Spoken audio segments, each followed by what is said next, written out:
Hey guys, I really should be working. Well, I shouldn't be because it's late, but like I need to do some catch up, so I will be.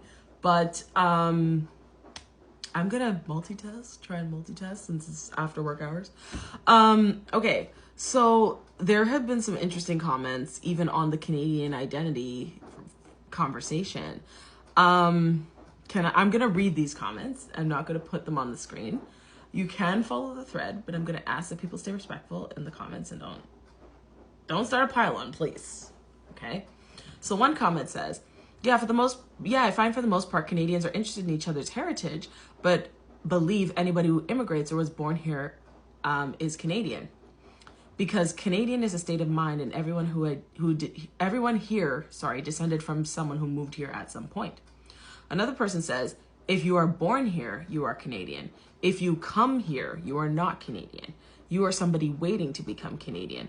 The first generation born from those family members can actually call themselves Canadians, and everyone else after that. See, that's something I don't agree with. But you can see there, though, there are different views, even in Canada, as to who constitutes a Canadian.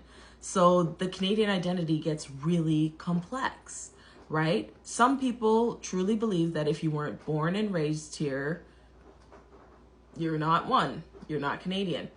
I know that there are some people who truly believe that if you don't have the accent, the Canadian accent, they will treat you like you're not a real Canadian, right? And I know that in some parts of Brampton and Mississauga, there are some private colleges and schools where people take classes to learn how to speak with a Canadian accent, because the accent here is currency, right? I've personally never heard somebody say that, oh, the first generation after, the one that's been born and raised here, is actually the Canadian one. I've never heard that before, but I'm not surprised by that kind of thought being articulated, because I know there have been times when my parents have said, my parents want to talk to somebody and they're like, we're going to put you on the phone because you have the Canadian accent, and people resonate better with hearing the Canadian accent over the phone versus them hearing us. And because my parents, they're articulate. They're probably more articulate than I am. They grew up in the Jamaican education system that's quite robust compared to the education I had. I'm not saying Canadian education is not good. It is. But I think that the Jamaican education system is based off of the British system, and they're very strict on like grammar, phonics, all of the syntax of the English language is very robust in comparison to what we have, where it's like, oh, just spell it out, you know? But because they don't have the right accent, sometimes, you know, they would put me forward and say, okay, you talk to the people and you figure things out for us, you know? So even though that specific thought might not be, quote, politically correct to say in Canada, I do believe that there are people who internalize that and then also engage with people that way.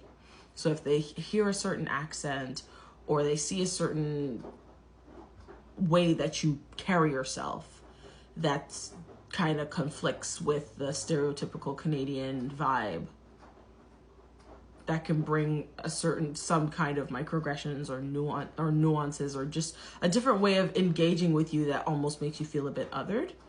So yeah, it's something worth keeping in mind. Yeah, but no, y'all, this one video has 1,400 comments. I'm trying to read everything, guys, okay? I'm trying, and I will read everything.